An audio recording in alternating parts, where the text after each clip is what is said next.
Olá,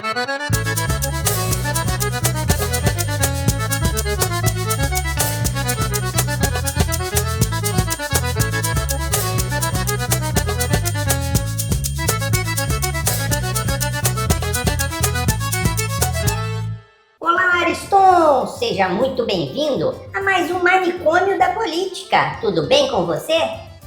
Tudo, Juca. E você, como tem passado?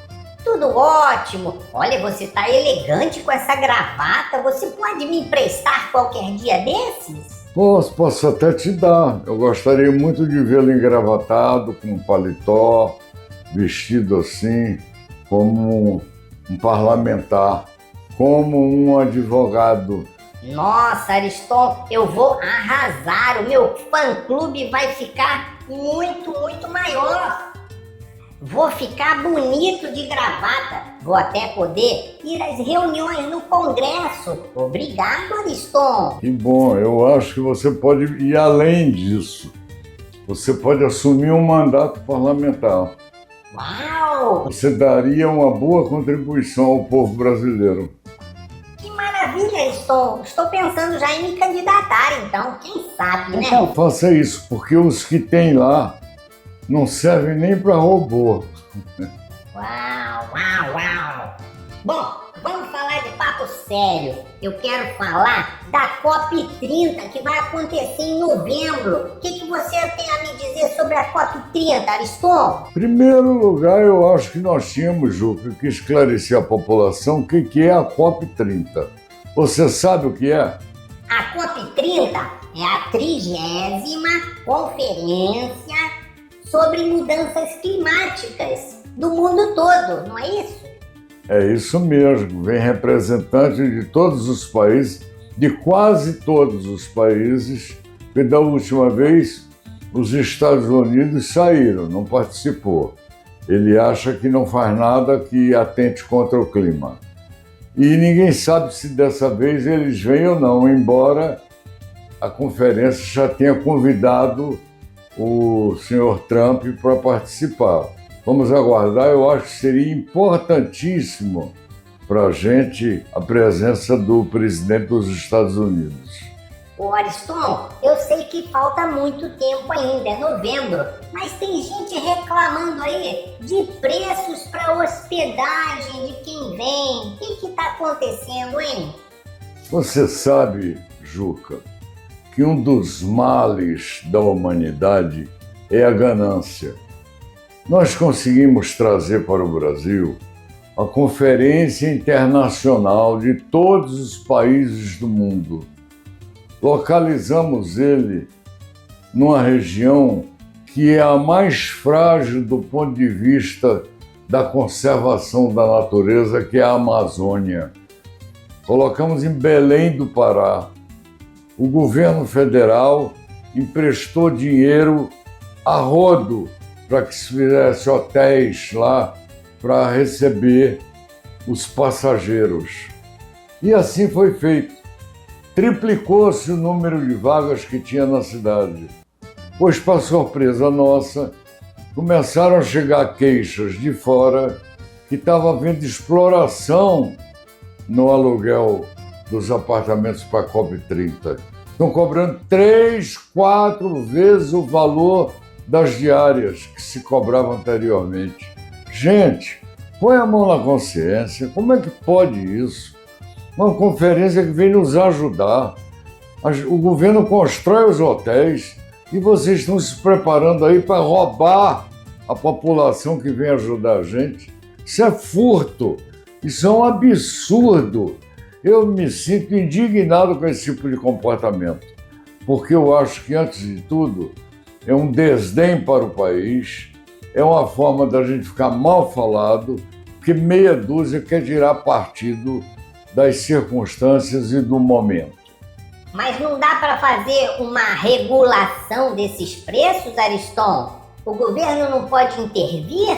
O governo está intervindo, eu não tenho detalhes, mas já soube que ele lançou mão de dormitórios nos quartéis das Forças Armadas, lançou mão de dormitórios nas universidades e está apertando esses empresários inescrupulosos.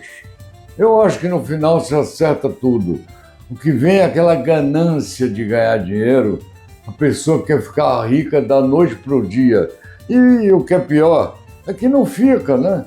São 5 dias de diária, fica com uma fama muito ruim e depois ninguém volta mais nem nessa cidade.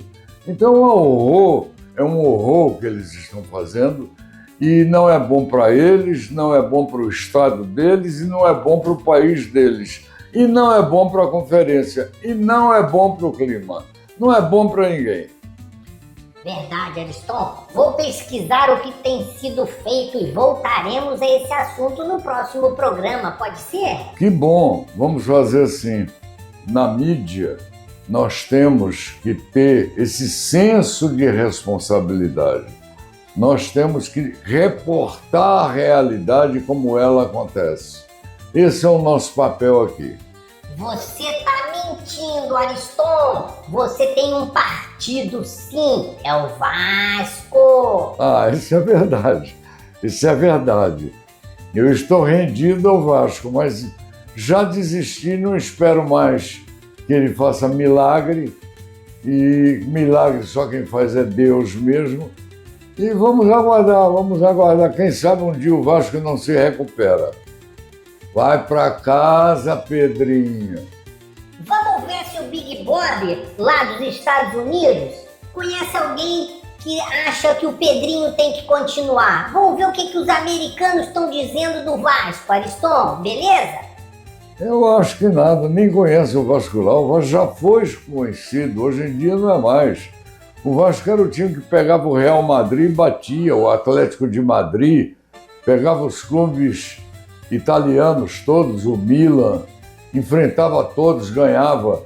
Chegou a dar na seleção brasileira de 1950, chegou a dar 8 jogadores na seleção. Na seleção brasileira de 1958, deu 3 titulares. Bellini, que foi o capitão, Vavá, que foi o artilheiro, e Orlando, que foi o lateral esquerdo. O Vasco era um time poderoso. O Vasco lutou pelos negros, lutou pelos operários, popularizou o futebol no Brasil, construiu o estádio de São Januário com os próprios recursos e com as próprias mãos. A colônia portuguesa nos ajudou muito. O Vasco tem história. Ali em São Januário, foram assinados pelo presidente Getúlio Vargas as leis previdenciárias de proteção à população, aposentadoria, 13º salário e tantas outras. O Vasco era um orgulho nacional e há de voltar a ser, mas não com Pedrinho. Vai para casa, Pedrinho. Vai pra casa, Pedrinho. Vamos ver o que o Big Bob tem a dizer do Vasco. Beleza? A gente volta em seguida. Olá, Ariston. Olá, Juca. Trago novidades interessantes aqui dos States. Vocês não vão acreditar no que eu descobri aqui. Fui convidado para uma festa portuguesa, sabe? Aquelas com bandeirinhas, muito bacalhau, vinho e música. Eu pensei, vai ser só fado e sardinha assada. Mas de repente, no meio da festa, o que eu vejo? Camisas do Vasco para todo lado. Parecia até que eu tinha entrado em São Januário por engano. Aí eu pensei, é isso, quem é gigante como o Vasco nunca fica pequeno. Mesmo aqui do outro lado do mundo, essa torcida pulsa forte, espera ansiosa que o Vasco volte a brilhar. Então, Ariston, pode anotar, é só questão de tempo. Go home, Pedrinho. Volto com você, Ariston.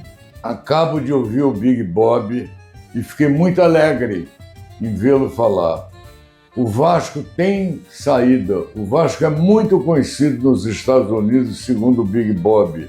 O Vasco é a esperança de muita gente ainda nos Estados Unidos. Vamos fazer força para o Vasco voltar a ser o que era, um grande time de futebol. Muito bem, Ariston. Rapidinho, um intervalo. A gente volta já já.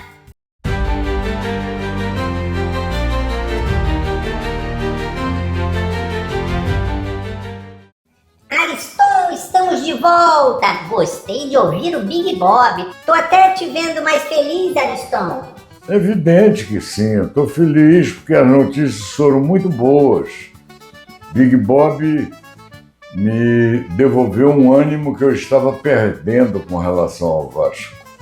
Perde não, Ariston. Agora vamos pra política. Vamos falar de Brasília aí, essas emendas aí. O que você tem a me dizer? Essa é uma grande expectativa do povo brasileiro. Em primeiro lugar, vamos explicar o que é isso, para as pessoas entenderem. O orçamento do país é feito pelo Executivo. O Executivo, antes do ano, senta com seus técnicos e sai colocando as despesas que têm que ser feitas. Despesa com pessoal, despesa com energia, despesa com condomínio, despesa com comida, despesa com manutenção da polícia, despesa saúde, despesa educação e vai por aí. Ao final, essas rubricas todas juntas formam a principal peça legislativa que vai para o parlamento, que é o orçamento. Muito bem. No governo anterior, o presidente da República perdeu o comando do governo. E entregou ao presidente do parlamento a confecção desta peça legislativa que é o orçamento. Por que é uma peça legislativa? Porque o Executivo faz, mas quem analisa e quem aprova é o Executivo, podendo mexer aqui e ali. Anteriormente, o Legislativo tinha mexido e tinha encontrado algumas brechas para atender os estados, onde os deputados poderiam indicar pequenos valores para obras necessárias no seu estado, que só eles que estão andando lá pelos rincões da vida poderiam identificar. Por exemplo, um rio que encheu e levou uma pinguela, e ali o povo fica sem acesso a atravessar, tem que ter uma pontezinha. E um outro que veio uma seca enorme e precisou levantar, fazer um poço da noite para o dia. Pequenos valores. Quando passou para o Legislativo fazer essas emendas, eles definiram um valor. Cada deputado, cada senador ainda mais, cada deputado poderia fazer 50 milhões de reais. 50 milhões de reais por ano para os seus estados. Então isso virou uma festa. Imagina o que é feito com esse dinheiro, porque tem outras características essas emendas.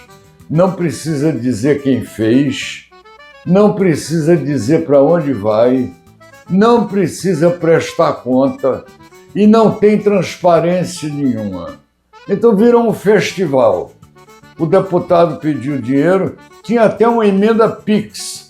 O deputado PIX, por incrível que pareça, emenda PIX. O deputado pediu dinheiro e dias depois o dinheiro estava para onde ele tinha mandado. Prefeitura de Cabro-Abró. Então, dias depois chegava lá, 20 milhões, 10 milhões, 5 milhões, era por aí. Bom, mas o orçamento ficou curto. As despesas previdenciárias subiram, as despesas com a educação subiram, com saúde subiram, e começou a haver uma pressão. E também as denúncias chegaram de emendas mal aplicadas, e aí começou a haver uma pressão para que fosse revista esse processo das emendas. Os deputados deixassem de ter o mando sobre esse dinheiro. Deputado é para legislar, deputado é para fiscalizar, o deputado tem que fazer lei, o deputado tem que ir para a tribuna para fazer discurso e denunciar as coisas erradas que estão fazendo. Ele não está ali para aplicar dinheiro. E aí, seu doutor, deu-se uma confusão. Deu-se uma confusão porque eles reagiram. Estão com esse dinheiro na mão e não querem perder. Porque depois que eu vi isso no governo anterior, nunca mais um deputado perdeu a eleição. Óbvio, óbvio. Ele atende a base eleitoral dele e daquela emenda ainda sobra muito dinheiro para a campanha política dele. Então o cargo de deputado virou um cargo vitalício. E há uma questão na sociedade contra ele, contra isso. A sociedade não aceita isso. Eu, por exemplo, Juca, não aceito isso. Eu acho isso uma imoralidade. A lei exige transparência, a lei exige fiscalização, origem e destino do governo. Por que deputado não precisa passar por isso? Deputado não aplica o dinheiro. Quem aplica o dinheiro é o executivo. Ou executivo municipal, ou executivo estadual, ou executivo federal. Eles só mandam o recurso. Por que ele não pode ter o nome dele que indicou aquela emenda? Por quê? Estranho, muito estranho. Então há uma mobilização na população para que se acabe com essas emendas. Emendas PIX, emendas de comissão e emendas de deputado. E mais, senador, são 80 milhões. Eu estou falando 80 milhões. Agora, não é pelo mandato, não, é por ano. Todos eles têm direito a isso por ano, fora o alto salário que recebe e fora o dinheiro para manutenção dos escritórios em Brasília e no seu estado de origem. E fora as passagens aéreas gratuitas. Então virou uma festa. Ser deputado virou uma festa. Mas ninguém consegue mais ser deputado, porque só eles se elegem com esse volume de dinheiro que passaram a manipular. Há uma questão a ser discutida. Eu acho imoral essas emendas. Imoral, absolutamente imoral. E isso tem que acabar. Vamos cobrar. Vamos lutar, vamos contar essa história para a população começar a entender o que está vendo. É isso que está acontecendo, Juca. O que a gente tem que fazer, Ariston? Demonstrar em todos os locais, em todos os ambientes, em todos os veículos de comunicação, no seu local de trabalho, no seu local onde você reside, que isso é uma coisa imoral e que tem que ser revista, e nós temos que cobrar essa revisão. Tem que ser um movimento popular contra isso tudo, não é, Ariston? Agora há brechas também no Supremo, porque a lei exige, para que a emenda dessa seja aprovada, que ela atenda a peculiaridades da lei. Por exemplo, transparência, origem dos recursos, destinação, e isso eles não estão atendendo. De repente, um partido político pode questionar isso no Supremo, e aí vem Alexandre de Moraes e outros tantos que eles ficam com raiva dele e cumprem a lei. Cumprir a lei é o quê? Acabou a emenda, morreu. É isso que a gente quer. Tem, então, uma luz no fim do túnel para acabar com essa bagunça, não é isso? Tem uma luz no fim do túnel. Você veja, o Brasil foi taxado agora pelos Estados Unidos, a pedido do traidor Eduardo Bolsonaro, porque não está dando anistia aqui no Brasil. O governo vai ter que chegar com recursos para salvar esses empresários e essas pessoas que estão perdendo o seu emprego. Não tem recurso para isso. É uma guerra, mas tem para as emendas. Podia deslocar esse dinheiro das emendas, atendia tudo, atendia todo mundo e estava resolvido o problema. Mas você dando essas ideias, quem sabe eles não se mexem para fazer exatamente isso, não é, Ariston? Não, acho que com minha ideia eles não se mexem, não.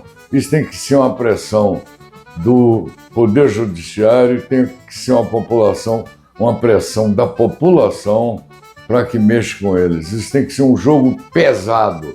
Não é a palavrazinha de um radialista, coitado como eu, que vai fazer essa gente mudar disso. Ao contrário, daqui a pouco eles dão em peteleco, eu vou cair lá embaixo, desapareci no jogo. Porque é assim que funciona o sistema. Nós temos que ter o povo. A gente, com o povo, resolve essa questão. Eu vou liderar esse povo com a minha peixeira.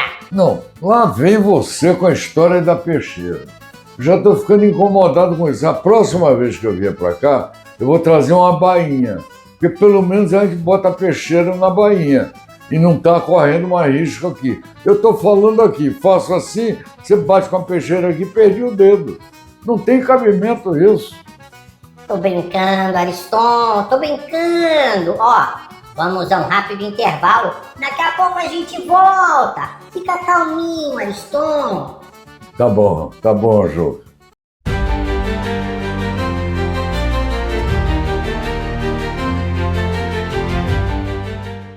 Ariston, estamos de volta. Gostei muito da sua explicação sobre essa política, este momento, sobre essas emendas, Ariston. Ficou muito claro. Não fiz mais do que explicar o que é do conhecimento público. É isso que eu contei.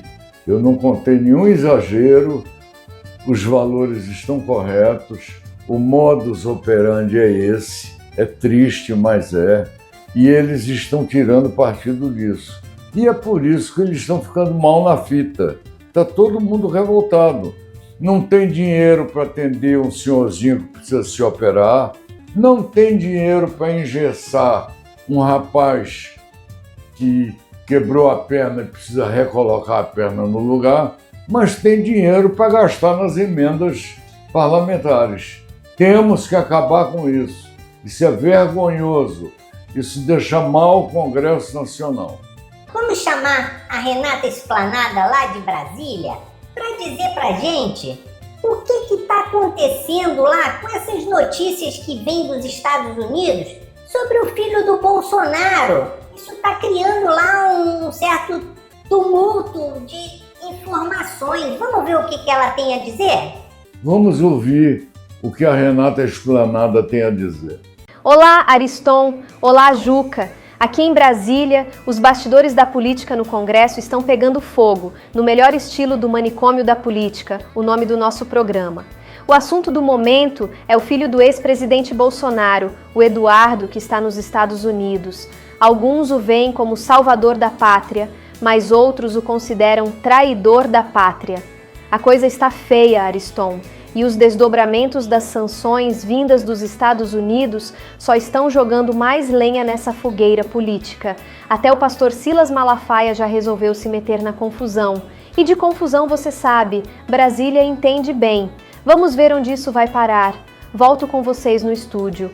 Ariston, a Renata mandou bem a situação atual lá em Brasília sobre o tema do Eduardo. A coisa tá feia pra ele, hein? Muito feia. Eu tomei uma surpresa enorme hoje, quando o aliado número 1 deles, que é o pastor Silas Malafaia, conversando com o pai do Eduardo Bolsonaro, Jair Bolsonaro, disse que o Eduardo Bolsonaro era um babaca idiota. Então está nesse nível, eles estão brigando entre eles, e o que esse rapaz está conseguindo lá é isso, é colocar a posição nacional, não é a oposição não, a posição, colocar a civilização brasileira toda contra ele. Porque ele está tido, como disse a Renata, está chamado, ele está apontado como traidor da pátria. Imagina, uma pessoa sai daqui, larga o seu mandato, que ele ganhou no voto popular, recebe uma injeção forte de dinheiro do pai para se manter lá fora, e lá fora ele fica trabalhando contra o país dele. E ele perdeu o juízo, eu acho. Perdeu, ele está fazendo um discurso que vai ajudar a condenar o pai dele ainda mais. Não que o que ele está fazendo mexa no processo anterior. O processo anterior já está decidido. Quando eu digo condenar mais, é na opinião pública. Porque a opinião pública vai ficar cada vez mais longe do pai dele. E quando eu digo que a situação anterior já está decidida, é porque todas as provas já foram colhidas, todos os depoimentos já foram tomados, o Ministério Público Federal já se posicionou, todo mundo já falou, só falta isso, ir para o julgamento. Ele pode ser até absolvido, eu não creio. Eu acho que a tendência é ele ser condenado. E você acha que o Eduardo também pode ser responsabilizado por tudo isso que ele está fazendo quando ele voltar para cá? Eu acho, e o que é mais grave, isso é outro processo, não é o mesmo processo. Ele está conseguindo criar um outro processo contra ele, contra o pai e contra o Silas Malafaia. Você sabe quem é o Silas Malafaia, né? Aquele pastor gritante, exacerbado, que faz discursos que fala mais alto do que o Brasil inteiro, sempre o dono da verdade, vai terminar preso por causa de Eduardo Bolsonaro. Juca, presta atenção, esse rapaz não terá muito sossego. Ele mesmo é que provoca essa inconstância, esse exacerbamento da opinião pública contra ele. Vai ficar ruim para ele. Ariston, vamos ver e acompanhar os próximos capítulos. Mas eu tenho uma notícia muito triste, Ariston. O programa está chegando ao fim. Ah, que pena, mas eu acho que nós demos o recado, nós falamos com o coração as coisas, nós não temos nada pessoalmente contra ninguém, mas sabemos onde a coisa vai terminar.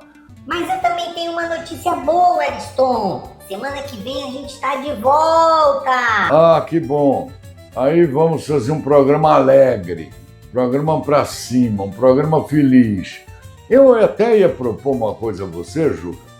Você que é tão esperto e anda para tudo que é lugar aí, você arranjar uns brindes para a gente distribuir aqui no programa. Por que não? Eu vou te cobrar no próximo programa, hein? A gente tem o que conversar aqui. Vamos distribuir uns brindes, fazer umas canequinhas para os nossos ouvintes. Vamos distribuir alguma coisa que fique como marca nossa na vida deles. Vamos fazer isso? Eu topo, geral. Vou procurar aí uns brindes e eu vou te trazer muitas boas ideias, beleza? Beleza, e agora tá mais fácil, porque agora tem o Pix. Você dá a ordem e manda o Pix que eu resolvo tudo. Ah, essa palavrinha eu também gosto. Faz o Pix aí, Ariston! Ó, um abraço pra você e pra todo mundo que tá assistindo a gente, beleza? Eu também quero abraçar todo mundo, os que estão em casa, a senhora, o senhor, as crianças. Quero abraçar você, Juca. Quero dizer que me sinto muito bem quando estou conversando com vocês, porque eu fico o verdadeiro Ariston. Eu não tenho que estar fazendo pose, eu não tenho que estar fazendo trejeitos. Eu vou falando e as coisas vão saindo. Show de bola! Um abraço a todo mundo e até a semana que vem!